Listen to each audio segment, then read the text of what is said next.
ആശ്വാസം നേടാം. ഹൃത്തിനുള്ളിൽ ജീവൻ നൽകും വചനം, തിരുവചനം. മിശിഹായിൽ സ്നേഹമുള്ള സഹോദരങ്ങളെ, വിശുദ്ധ പൗലോസ്ലീഹ കൊളോസോസിലെ സഭയ്ക്ക് എഴുതിയ ഒന്നാമത്തെ ലേഖനം 28-29 വാക്യങ്ങളിൽ നാം ഇപ്രകാരം വായിക്കുന്നു: എല്ലാ മനുഷ്യരെയും ഈശോയിൽ പക്വത പ്രാപിച്ചവരാക്കുവാൻ വേണ്ടി ഞങ്ങൾ എല്ലാവർക്കും മുന്നറിയിപ്പ് നൽകുകയും എല്ലാവരെയും സർവവിജ്ഞാനവും പഠിപ്പിക്കുകയും ചെയ്യുന്നു.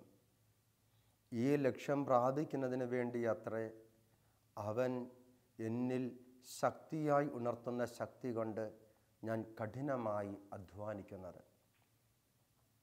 എല്ലാ മനുഷ്യരെയും ഈശോയിൽ പക്വത പ്രാപിച്ചവരാക്കുവാൻ വേണ്ടി ഞങ്ങൾ എല്ലാവർക്കും മുന്നറിയിപ്പ് നൽകുകയും എല്ലാവരെയും സർവവിജ്ഞാനവും പഠിപ്പിക്കുകയും ചെയ്യുന്നു. സ്നേഹമുള്ളവരെ, പൗലോസ്ലീഹ തൻ്റെ ജീവിതത്തിൻ്റെ തനിമയും സ്വഭാവവും തൻ്റെ ശുശ്രൂഷയുടെ രത്ന ചുരുക്കവും ഈ വാക്യത്തിലൂടെ നമുക്ക് പറഞ്ഞു തരികയാണ്. കാരണം അതിനു മുമ്പ് സ്ലീഹ ഇപ്രകാരം പറയുന്നുണ്ട്: നിങ്ങൾക്ക് വേണ്ടി ദൈവം എന്നെ ഭരമേൽപ്പിച്ച ദൗത്യം വഴി ഞാൻ സഭയിലെ ശുശ്രൂഷകനായി ദൈവവചനം പൂർണ്ണമായി വെളിപ്പെടുത്തുക എന്നതായിരുന്നു ആ ദൗത്യം. സ്നേഹമുള്ളവരെ, ഈശോ വിളിച്ച, ഈശോ സ്വന്തമാക്കിയ ഓരോ വ്യക്തിയെക്കുറിച്ചും പരിശുദ്ധാത്മാവിൻ്റെ ആഗ്രഹമിത, പരിശുദ്ധാത്മാവിൻ്റെ സ്വപ്നമിത. ആ വ്യക്തിയുടെ ജീവിതത്തിലൂടെ ദൈവവചനം പൂർണ്ണമായി വെളിപ്പെടണം.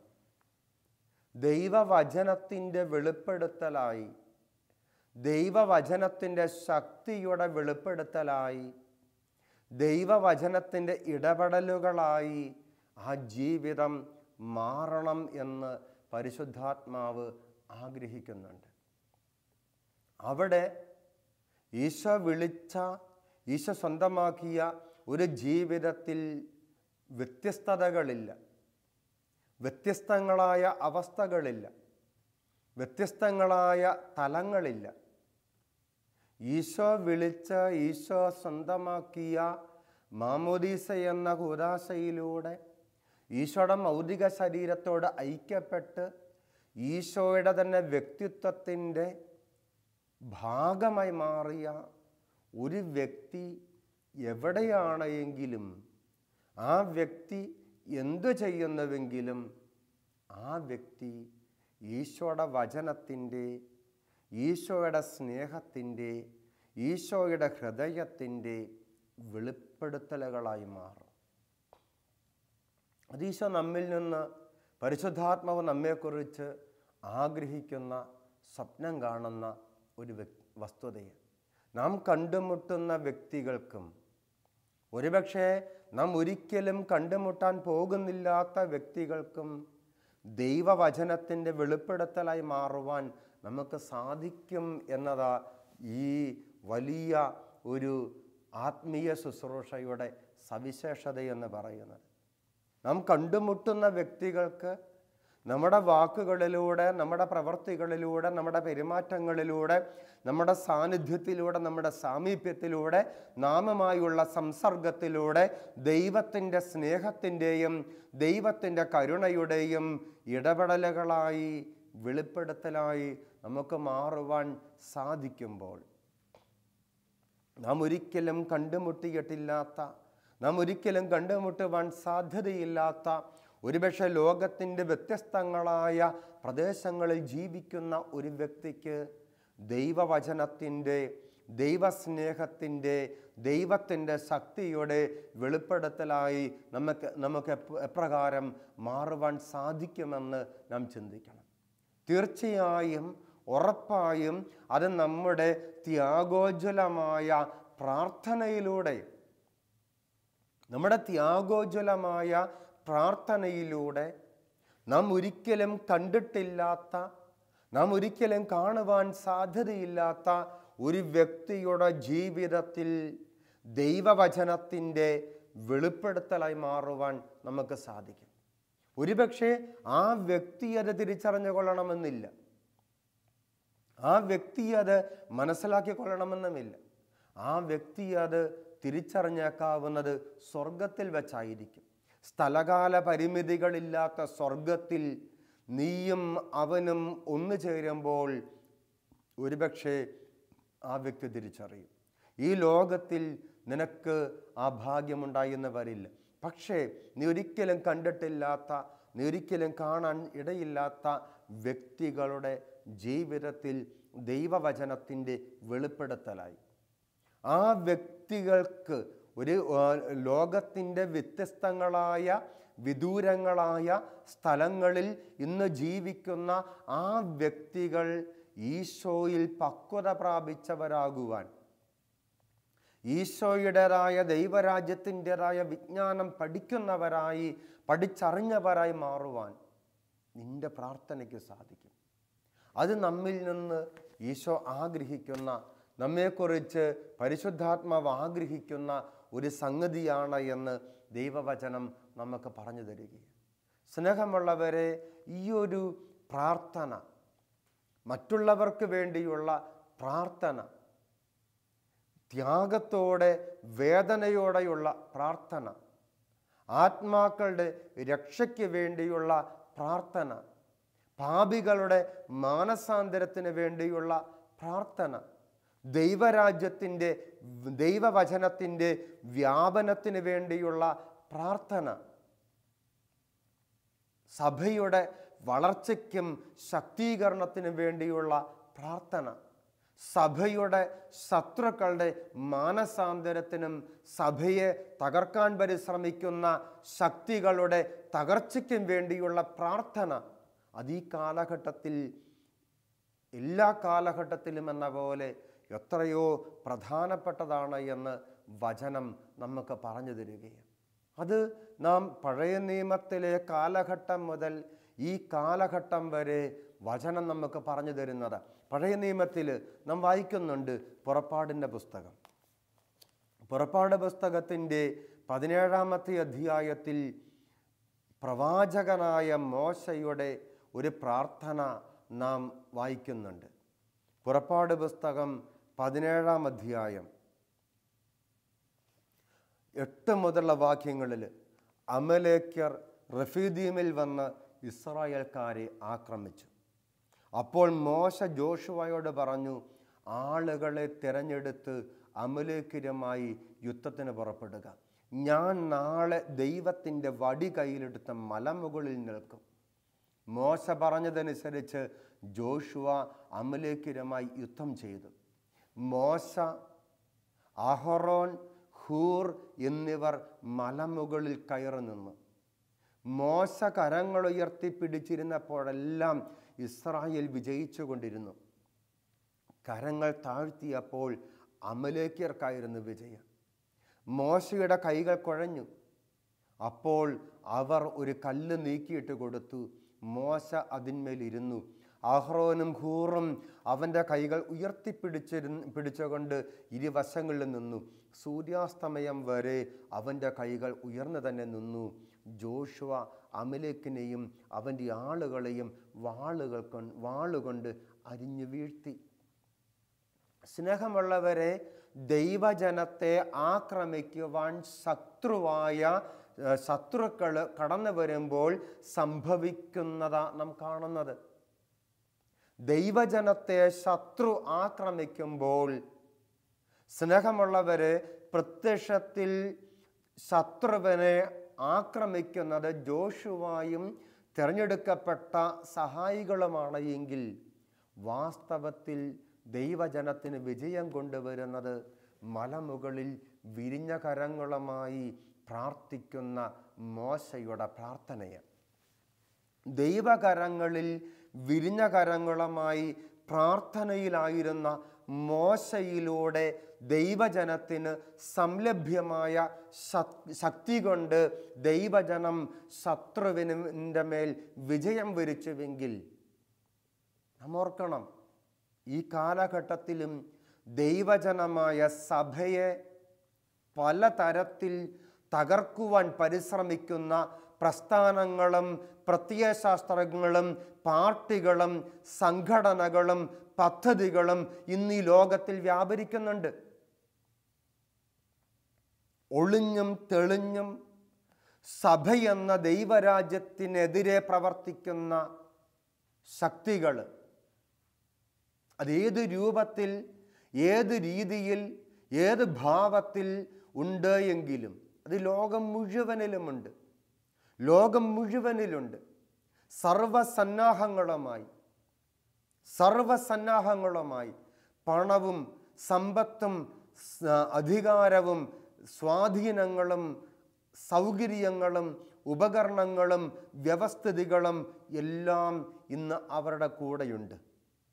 സ്നേഹമുള്ളവരെ, ദൈവരാജ്യമായ സഭയെ തന്നെ ടാർഗറ്റ് ചെയ്തുകൊണ്ട് ദൈവരാജ്യമായ സഭയുടെ നേതൃത്വത്തിലുള്ളവരെയും ദൈവരാജ്യമായ സഭയുടെ ശുശ്രൂഷകരായിട്ടുള്ളവരെയും പലതരത്തിൽ നശിപ്പിക്കുവാൻ, അവരുടെ സൽപ്പേര് നശിപ്പിക്കുവാൻ, അവരുടെ ജീവിതം നശിപ്പിക്കുവാൻ, അവരുടെ സ്വഭാവം നശിപ്പിക്കുവാൻ, അങ്ങനെ അവരുടെ ആത്മാവിനെ നശിപ്പിക്കുവാൻ, സഭയെ നശിപ്പിക്കുവാൻ ഇന്ന് ശക്തമായ രീതിയിൽ പ്രവർത്തിക്കുന്ന ശക്തികളുണ്ട്.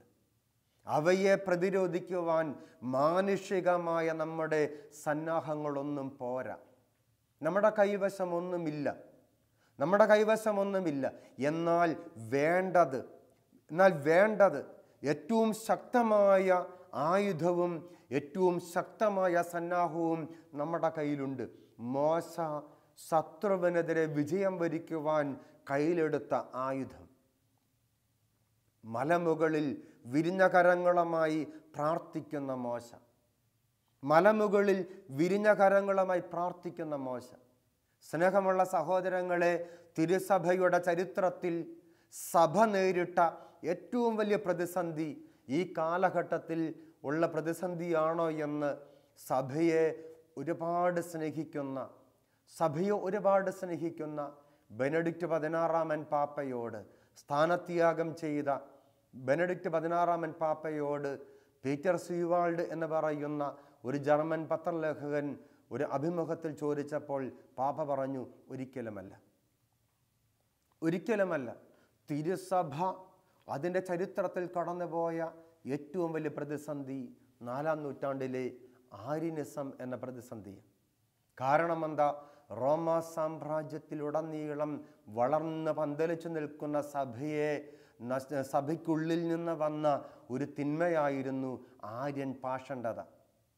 ഈ ആര്യനിസം എന്ന പാഷണ്ഡത സഭയ്ക്കുള്ളിൽ നിന്ന് സഭയെ നശിപ്പിക്കുവാൻ, സഭയുടെ വിശ്വാസം തന്നെ നശിപ്പിക്കുവാൻ, ത്രിത്വ വിശ്വാസം തന്നെ തകിടം മറിക്കുവാൻ വേണ്ടി സഭയ്ക്കുള്ളിൽ നിന്ന് പൊന്തി വന്നപ്പോൾ റോമാ ചക്രവർത്തിയായ കോൺസ്റ്റന്റൈൻ പോലും ആ പക്ഷത്തായിരുന്നു. അന്ന് സഭയ്ക്കുള്ളിൽ സത്യവിശ്വാസം മുറുകെ പിടിച്ചുകൊണ്ട് ആര്യനിസത്തെ തള്ളിപ്പറയുവാൻ ഉണ്ടായിരുന്ന വൈദികരുടെ, മെത്രാന്മാരും വൈദികരും അടങ്ങുന്ന സമൂഹത്തിൻ്റെ എണ്ണം ഒരു കൈവിരലുകൾക്ക് തികയില്ലായിരുന്നുവെന്ന ചരിത്രകാരന്മാർ നമുക്ക് പറഞ്ഞു തരുന്നത്. പക്ഷെ സ്നേഹമുള്ളവർ, അത്രമാത്രം ഭീകരമായ, അത്രമാത്രം ഭീതിജനകമായ ഒരു പ്രതിസന്ധിയെയും സഭ അതിജീവിച്ചു. എങ്ങനെയാ അതിജീവിച്ചത് എന്ന് ചരിത്രം നമുക്ക് പറഞ്ഞു തരുന്നുണ്ട്. ആ കാലഘട്ടത്തിൽ മരുഭൂമി എന്ന് കരുതപ്പെട്ടിരുന്ന, ആൾതാമസമില്ലാത്ത വിജനതയുടെ മലമുകളിൽ കഠിനമായ തപസ്സനുഷ്ഠിച്ചു ജീവിച്ചിരുന്ന, തപശ്ചര്യകളനുഷ്ഠിച്ച് ഉപവാസവും പ്രാശ്ചത്വവും നടത്തി ജീവിച്ച് പ്രാർത്ഥനാ ജീവിതം നയിച്ചിരുന്ന അത്തനാസിയൂസും അന്തോണീസും പക്കോമിയൂസും ഒക്കെ പോലുള്ള വലിയ തപോധനന്മാരായ വിശുദ്ധാത്മാക്കളുടെ പ്രാർത്ഥനയിലൂടെ തിരുസഭ ആ പ്രതിസന്ധിയെയും അതിജീവിച്ചു. സ്നേഹമുള്ളവരെ, പിന്നീട് നാം കാണുന്നുണ്ട് തിരുസഭയുടെ ചരിത്രത്തിൽ കടന്നുപോയ വലിയ പ്രതിസന്ധികൾ. ഫ്രഞ്ച് റവല്യൂഷൻ പോലുള്ള വലിയ പ്രതിസന്ധികൾ സത്യത്തിൻ്റെയും സ്വാതന്ത്ര്യത്തിൻ്റെയും സമത്വത്തിൻ്റെയും പേരിൽ സ്വന്തം സഹോദരങ്ങളെ കൂട്ടത്തോടെ കൊല ചെയ്യുവാൻ മനുഷ്യൻ യന്ത്രം കണ്ടുപിടിച്ച കിരാതമായ മനുഷ്യമഹത്വം തമസ്കരിക്കപ്പെട്ട കാലഘട്ടം. അതിനും ചരിത്രകാരന്മാർ പേരിട്ടു എൻലൈറ്റൻമെൻ്റ് എന്നും റിനൈസനിസം എന്നൊക്കെ. സ്നേഹമുള്ളവരെ, അത് എൻലൈറ്റൻമെൻ്റ് ആണോ എന്ന് ചരിത്രകാരന്മാർ പുനരന്വേഷണം നടത്തേണ്ട കാലഘട്ടമാണ്. മനുഷ്യചരിത്രം ഇത്രമാത്രം രക്തം കൊണ്ട് വികൃതമായ ചിത്രം വരച്ച് മാനവചരിത്രത്തെ വികൃതമാക്കിയ മറ്റൊരു കാലഘട്ടം ഒരുപക്ഷെ മാനവചരിത്രത്തിലില്ല. സഹോദര ജീവിതങ്ങളുടെ രക്തം കൊണ്ട് മനുഷ്യചരിത്രം മലിനമായ കാലഘട്ടം. ഫ്രഞ്ച് റവല്യൂഷൻ മുതലുള്ള, ഫ്രഞ്ച് വിപ്ലവം മുതലുള്ള വിപ്ലവ പരമ്പരകൾ. സ്നേഹമുള്ളവരെ, അന്നും ചവിട്ടി മെതിക്കപ്പെട്ടത് സഭാമാതാവ്, അന്നും കൂട്ടത്തോടെ കൊല ചെയ്യപ്പെട്ടത് സഭയുടെ ശുശ്രൂഷകരും സഭയോട് വിശ്വസ്തത പുലർത്തിയിരുന്ന വിശ്വാസികളുമാണ്. പക്ഷേ സഭ അവിടെയും നശിച്ചില്ല. സഭയെ നശിപ്പിക്കുവാൻ വേണ്ടി മാത്രം ഉരുത്തിരിഞ്ഞു വന്ന പ്രസ്ഥാനങ്ങളും അവയുടെ പ്രത്യയശാസ്ത്രങ്ങളും അവയുടെ പ്രമാണരേഖകളും അവയുടെ പ്രവർത്തന രീതികളും ഒക്കെയുണ്ട്. നമുക്കറിയാം സഭയുടെ ചരിത്രം. ഒരുപക്ഷെ അവരൊക്കെ ഇന്ന് രൂപം മാറിയിട്ടുണ്ടാവാം, ഒരുപക്ഷെ അവരൊക്കെ ഇന്ന് രീതി മാറിയിട്ടുണ്ടാവാം. ഒരു കാലഘട്ടത്തിൽ സഭാവിരുദ്ധതയുടെ നിരീശ്വരവാദം പ്രസംഗിച്ചിരുന്നവർ ഇന്ന് രീതികൾ മാറിയിട്ടുണ്ടാവാം. പക്ഷേ അവരുടെ ലക്ഷ്യം ഒന്ന് തന്നെയാണ്: സഭയെ നശിപ്പിക്കുക. സഭയ്ക്ക് പുറത്തു നിന്നും സഭയ്ക്കകത്ത് നുഴഞ്ഞു കയറി സഭയ്ക്കകത്തു നിന്നും സഭയെ നശിപ്പിക്കുക എന്ന ലക്ഷ്യത്തോടു കൂടി അവരെല്ലാം ഇന്നും അന്നെന്ന പോലെ ഇന്നും പ്രവർത്തിച്ചുകൊണ്ടിരിക്കുന്നത്.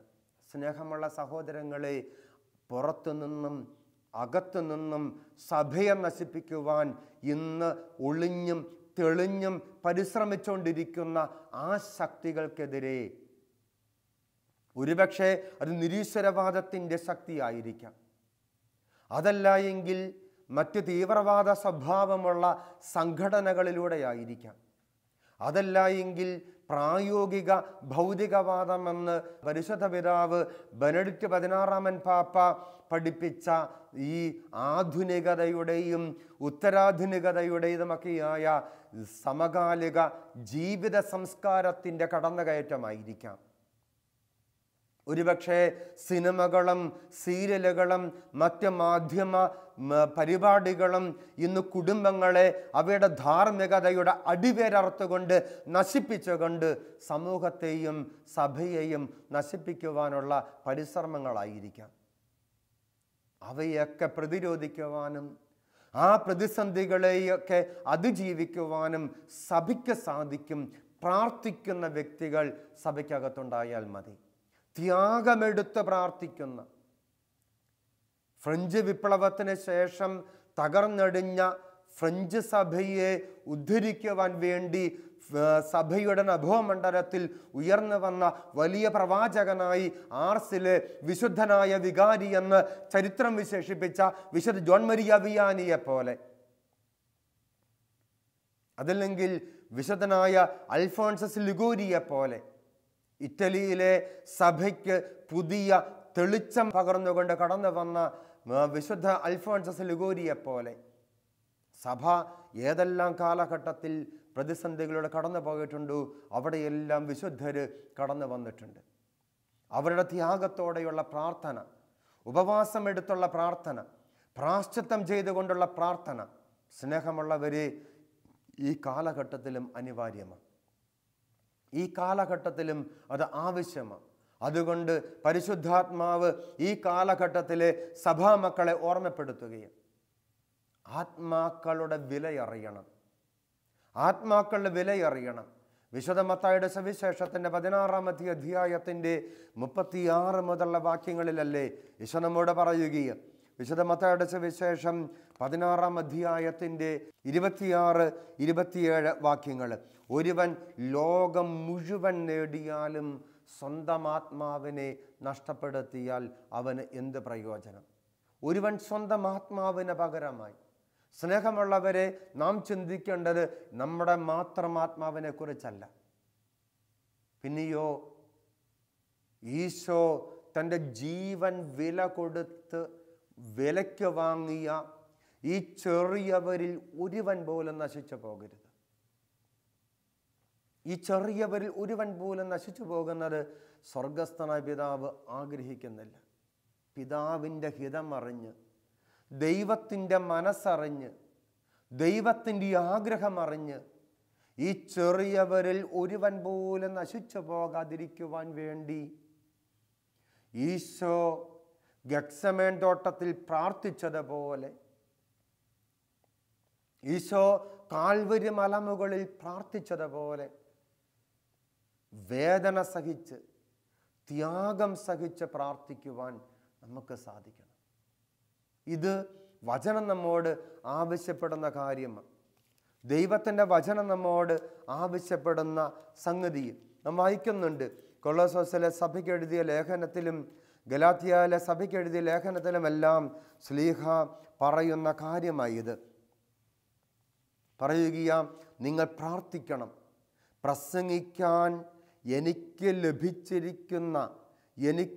ലഭിച്ചിരിക്കുന്ന ഉത്തരവാദിത്തമനുസരിച്ച് ആ രഹസ്യം ഞാൻ പ്രസംഗിക്കുന്നതിന് വേണ്ടി നിങ്ങൾ പ്രാർത്ഥിക്കുവിൻ. സ്നേഹമുള്ള സഹോദരങ്ങളെ, ദൈവജനത്തിൻ്റെ ത്യാഗത്തോടെയുള്ള പ്രാർത്ഥനയുടെ ഫലമായിട്ട് മാത്രമേ ദൈവവചനത്തെ ആയുധമായി എടുത്ത് തിന്മയ്ക്കെതിരെ യുദ്ധം ചെയ്യുന്ന ഈ കാലഘട്ടത്തിൻ്റെ വചനപ്രഘോഷകർക്ക് വേണ്ട രീതിയിൽ വചനം പ്രഘോഷിക്കാൻ സാധിക്കുകയുള്ളൂ. എല്ലാവരും ഒരേ കാര്യത്തിന് വേണ്ടിയല്ല വിളിക്കപ്പെട്ടിരിക്കുന്നത്. നാം കണ്ടു, മോശ ജോഷുവയോട് പറഞ്ഞു, നീ കൂട്ടാളികളെ തിരഞ്ഞെടുത്ത് ശത്രുവിനെതിരെ യുദ്ധം ചെയ്യും.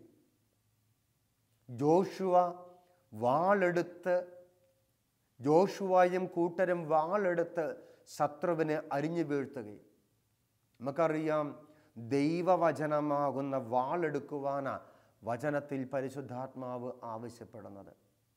ഈ ദൈവവചനമാകുന്ന വാളെടുത്ത് പാപമാകുന്ന ശത്രുവിനെതിരെ പടപൊരുതുന്ന ഈ കാലഘട്ടത്തിൻ്റെ വചനപ്രഘോഷകർക്ക്, അത് ഞായറാഴ്ച കുർബാന മധ്യ വചനം വ്യാഖ്യാനിക്കുന്ന ഇടവക വികാരി മുതൽ ധ്യാന പ്രസംഗങ്ങൾ നടത്തുന്ന വൈദികരും സമർപ്പിതരും അൽമായിരം അടങ്ങുന്ന വചനപ്രഘോഷകർക്ക് വേണ്ട തരത്തിൽ, വേണ്ട വിധത്തിൽ വചനം പ്രഘോഷിക്കാൻ സാധിക്കണമെങ്കിൽ ദൈവജനത്തിൻ്റെ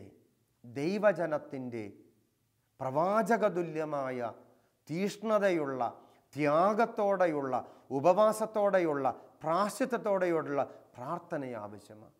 അങ്ങനെ തിരുസഭയിൽ ഈശോ ഇന്നും തുടരുന്ന രക്ഷാകര ശുശ്രൂഷയിൽ ഭാഗഭാക്കാകാൻ നമുക്ക് ഓരോരുത്തർക്ക് സാധിക്കും. നമ്മുടെ പ്രാർത്ഥനയിലൂടെ, നമ്മുടെ പ്രാശ്ചിത്ത പ്രവർത്തികളിലൂടെ, നമ്മുടെ ഉപവാസത്തിലൂടെ, നമ്മുടെ ത്യാഗങ്ങളിലൂടെ, നമ്മുടെ ത്യാഗത്തോടെയുള്ള സമർപ്പണത്തിലൂടെ ഈ കാലഘട്ടത്തിൻ്റെ ദൈവരാജ്യ ശുശ്രൂഷയിൽ പങ്കുപറ്റുന്ന, തിരുസഭയുടെ രക്ഷാകര ശുശ്രൂഷയിൽ പങ്കുപറ്റുന്ന, മിശിഹായുടെ രക്ഷാകരമായ പ്രവർത്തനങ്ങളിൽ സമർപ്പണത്തിൽ പങ്കുപറ്റുന്ന ദൈവമക്കളായി മാറുവാൻ നമുക്ക് സാധിക്കും. അതുവഴി ദൈവരാജ്യത്തിൻ്റെ പടയാളികളായി മാറുവാൻ ദൈവം നമ്മെ ഓരോരുത്തരെയും വിളിക്കുകയാണ്. ആ വിളിയോട് ജീവിതം കൊണ്ട് ഭാവാത്മകമായി ഉത്തരം പറഞ്ഞ് ഒരു ദൈവപൈതലിൻ്റെ സ്വാതന്ത്ര്യവും അഭിമാനവുമുള്ളവരെ മാറുവാൻ നമുക്ക് സാധിക്കട്ടെ. ദൈവം നമ്മെ അനുഗ്രഹിക്കട്ടെ. ആമേൻ.